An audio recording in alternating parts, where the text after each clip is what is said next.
तुही रे माझा मितवा ह्या मालिकेच्या पुढील काही येणाऱ्या भागांचे अपडेट जाणून घेऊया आपल्या आजच्या या व्हिडिओमध्ये. चला तर मग प्रेक्षकांनो सुरुवात करूया आपल्या आजच्या व्हिडिओला.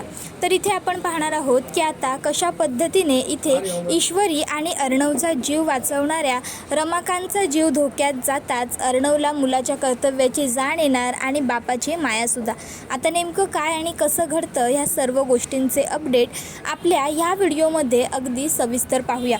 तर इकडे आपण पाहतोय की रमाकांतने आता उदयकांतचं सगळं काही बोलणं ऐकलेलं असतं की कशा पद्धतीने आता तो बोलत असतो की ठीक आहे, तो बॉम्बस्फोट करायला मी तुमची मदत करेन. जर त्या बॉम्बस्फोटमध्ये अर्णव आणि त्याची बायको कायमचे संपले तर आपलं सगळं टेन्शनच संपून जाईल. म्हणजे तुम्हाला हवी ती प्रॉपर्टीसुद्धा तुम्हाला मिळेल, त्याच्यातला हिस्सा मला मिळेल आणि सगळ्यात महत्त्वाचं म्हणजे काय खरं काय खोटं कधीच जगासमोर येणारच नाही आणि आपलं काम अगदी सोपं होऊन जाईल.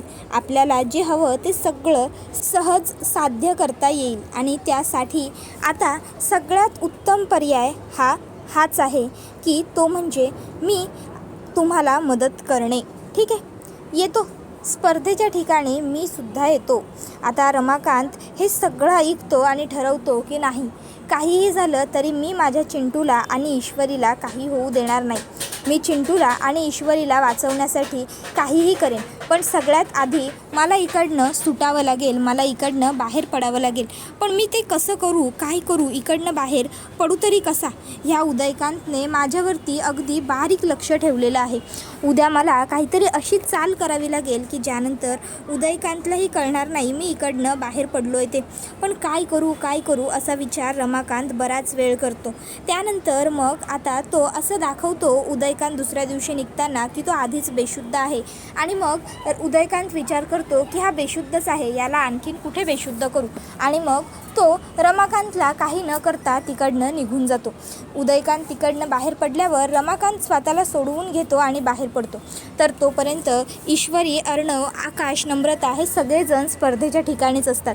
तर राकेशसुद्धा त्या स्पर्धेच्या ठिकाणीच असतो आणि त्याचवेळी आता राकेश हा विचार करतो की आता ती वेळ आलेली आहे जेव्हा मी ह्या चिंटुकल्याचा आणि ह्या ईश्वरीचा गेम वाजवेन. आतापर्यंत खूप झालं या लोकांचं, पण आता नाही, आता बास.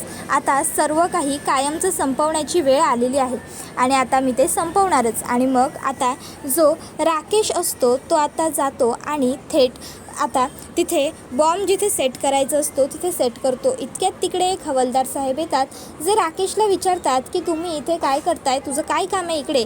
त्यावर राकेश म्हणतो की काही नाही साहेब, क्लिनिंगचं काम होतं आतमध्ये, पण बहुतेक आतमध्ये एक कपल आहे आणि ते त्यांची प्रॅक्टिस करत आहेत.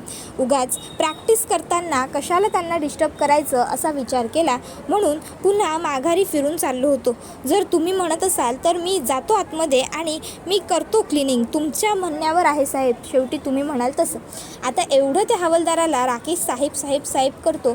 मग तो हवालदार चण्याच्या झाडावर चढतो आणि म्हणतो की नाही राहू दे, चल निघ इकडनं. मग लगेचच आता राकेश तिकडनं निघतो. त्याच्यानंतर दुसऱ्या बाजूला इकडे राकेश हा विचार करतो, चला माझा पहिला टप्पा तर पूर्ण झालेला आहे. तर रमाकांत आता त्या स्पर्धेच्या ठिकाणी पोहोचलेला असतो.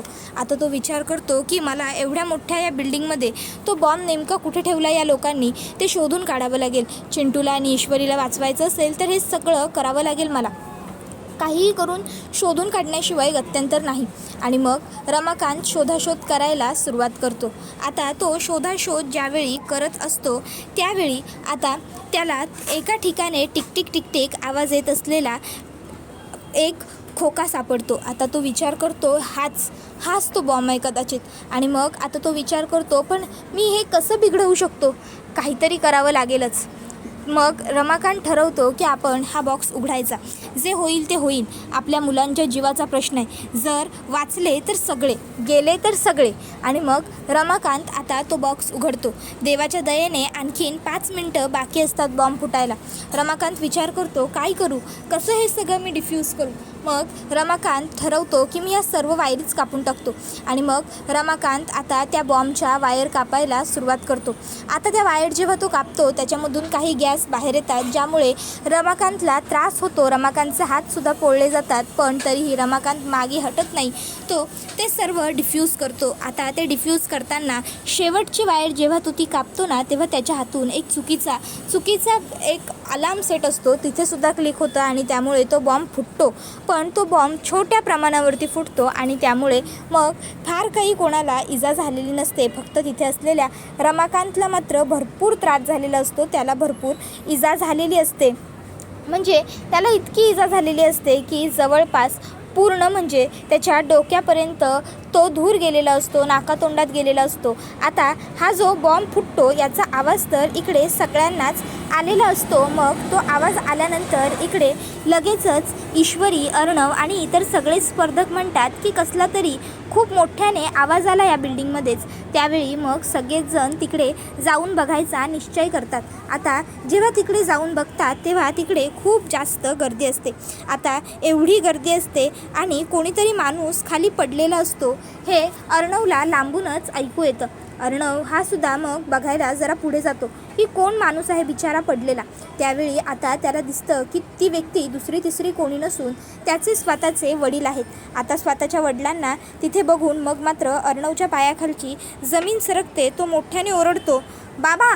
त्यावेळी आता अर्णवचा हा आवाज ऐकून ईश्वरी, आकाश, नम्रता, मामा, अंजली हे सगळेच त्या ठिकाणी येतात. आता अर्णव हा ताबडतोब लगेचच रमाकांतला आपल्या जवळ घेतो आणि म्हणत असतो, हे सगळं काय झालंय बाबा, बाबा. अशा तो रमाकांतला हाका मारू लागतो. आता रमाकांत तर काही ओ वगैरे देण्याच्या शुद्धीत नसतो, कारण रमाकांत हा आधीच बेशुद्ध अवस्थेत असतो. अर्णवला तर कळतच नसतं की हे सगळं कसं झालं, काय झालं आहे म्हणून. त्याबरोबर आता अंजलीसुद्धा तिकडे आलेली असते. अंजलीलासुद्धा स्वतःच्या वडिलांची ही अशी अवस्था बघून खूपच मोठा धक्का बसलेला असतो. अंजलीसुद्धा म्हणते की चिंटू, अरे काय काय झालं आहे का हे सगळं, आणि बाबा इकडे कसे आले. त्याबरोबर मग आता अर्णव म्हणत असतो, मलासुद्धा काहीच कळत नाही आहे. त्यावेळी आता ते दोघंही भावंड जरा बिथरलेलेच असतात. पण त्यावेळी अर्णव स्वतःचं डोकं वापरतो.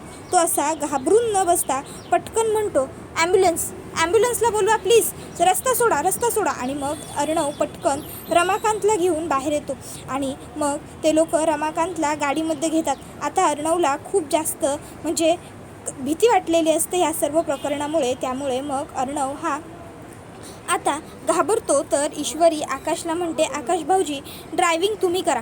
सर तुम्ही बाबांबरोबर मागे बसा. आणि मग अर्णवला ईश्वरी मागे घेऊन बसते रमाकांत बरोबर.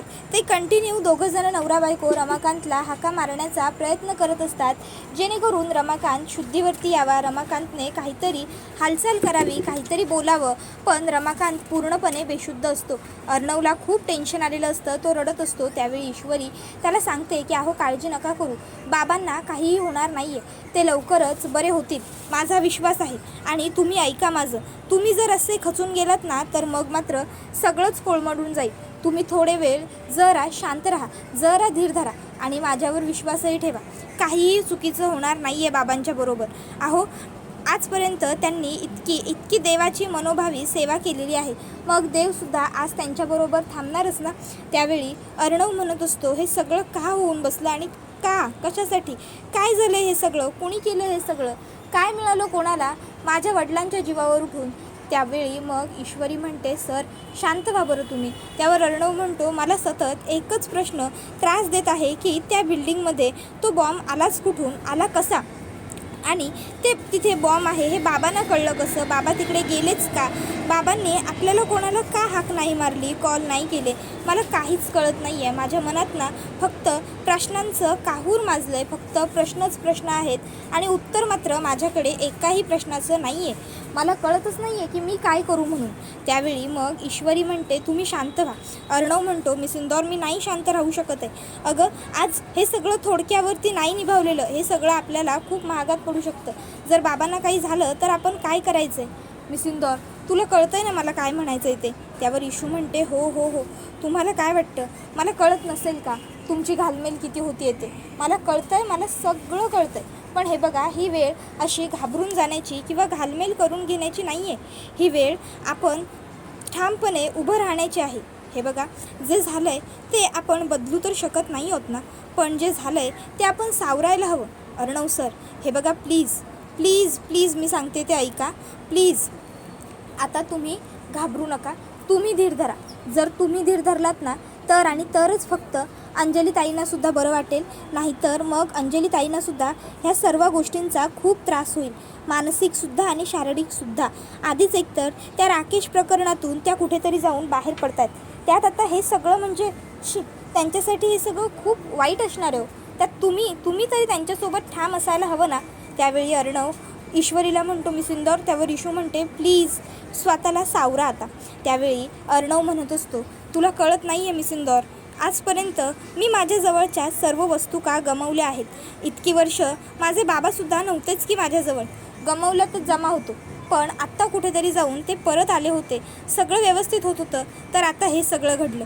त्यावेळी मग आता तिथे डॉक्टर आलेले असतात. आता डॉक्टर तिकडे येतात आणि डॉक्टर मग आता अर्णवला म्हणत असतात की आणखीनही पेशंटची कंडिशन काही कंट्रोलमध्ये येत नाही आहे, नाही म्हणजे अजून खूप त्रास होतो आहे त्यांना. पेशंट हा रिस्पॉन्सच करत नाही आहे काहीही ट्रीटमेंटला, मेडिसिनला. आणखीन काही तास आपल्याला वाट बघावी लागेल. जर पेशंटने रिस्पॉन्स केला तरच आपण पुढची ट्रीटमेंट सुरू करू शकू, नाहीतर असो. आता सध्या देवाकडे प्रार्थना करणे हा एकमेव पर्याय आहे तुमच्या हातात. आमच्या बाजूने तर जे जे काही शक्य आहे ते सगळंच आम्ही सगळे करतो आहे, पण तुम्हीसुद्धा प्रार्थना करत राहा.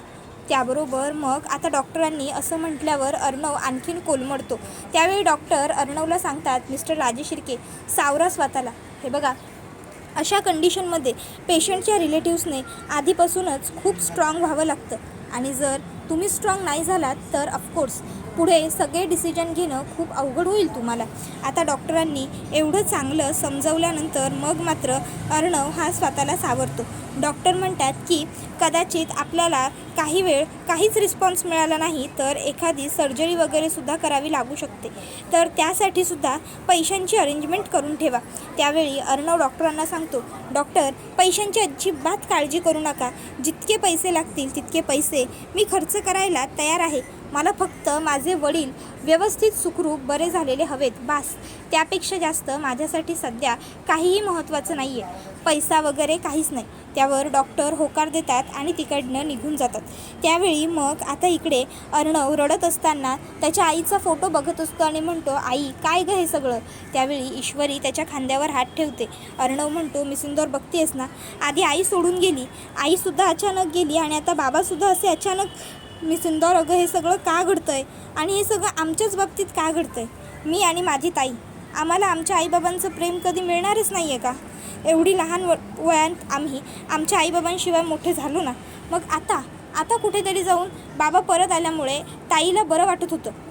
मी त्यांना आणखीन आपलंसं मानलं नव्हतं, पण तरीही त्यांचं असणं महत्त्वाचं होतं गं. आणि आता पुन्हा तेच.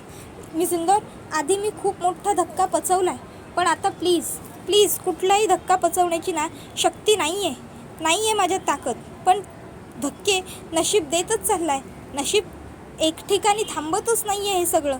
त्यावेळी ईश्वरी म्हणते, सर अहो, तुम्ही कधीपासून या नशिबाच्या गप्पा करायला लागलात. तुम्हाला काय गरज आहे नशिबाची. हे बघा, तुम्ही ना काहीही काळजी करू नका, सगळं व्यवस्थित होईल, सगळं बदलेल, सगळं सुधारेल. अर्णव म्हणतो, तीच प्रार्थना करतोय मी. तू म्हणाली होतीस ना की तुला तुझा गणूबाप्पा सगळ्या गोष्टीतून मार्ग दाखवतो, तोच तुझं सगळं ऐकतो म्हणून. मग मी सिंदूर, सांग तुझ्या गणूबाप्पाला बाबांना लवकर बरं वाटायला हवं. त्यावेळी ईश्वरी म्हणते, हो बाबांना लवकर बरं वाटेल. पण अशी कोणती गोष्ट होती जी फक्त बाबांना माहिती होती, हे आपण शोधून काढायला हवं. बाबा तिकडे कसे पोहोचले, नेमकं काय घडलं होतं, ह्या सर्व गोष्टींच्या मुळाशी आपण जायला हवं ना. काय वाटतं हो तुम्हाला. त्यावर अर्णव म्हणतो, जायला हवं म्हणजे मी सिंदूर, जायचंच आहे आपण या सर्व गोष्टींच्या मुळाशी. फक्त बाबांना शुद्ध येऊ दे. एकदा का त्यांना शुद्ध आली की ते स्वतःच सगळं काही सांगतील, आणि मग ज्याने कुणी माझ्या वडिलांच्या बाबतीत हे सगळं घडवून आणलं आहे ना, त्या व्यक्तीला मी सोडणार नाही आहे, जीव घेईन मी त्याचा, आय किल्ड हिम. त्यावेळी इशू म्हणते की हो हो हो शांत व्हा, सध्या शांत राहणं गरजेचं आहे. त्यावेळी इशू पुन्हा अर्णवला शांत करते. त्यावेळी हा व्हिडिओ इथेच संपतो. व्हिडिओ आवडला असेल तर व्हिडिओला लाईक करा. चॅनलवर नवीन असाल तर चॅनलला सबस्क्राईब करा आणि बेल आयकॉन आठवणीने प्रेस करा, जेणेकरून तुम्हाला पुढच्या प्रत्येक व्हिडिओचं नोटिफिकेशन मिळत जाईल आणि सर्व व्हिडिओंचा आनंद हा अगदी उत्तम पद्धतीने घेता येईल. चला तर मग प्रेक्षकांनो, आजच्या पुरतं इथेच थांबूया. पुढचा व्हिडिओ येईपर्यंत टाटा बाय बाय, धन्यवाद, टेक केअर.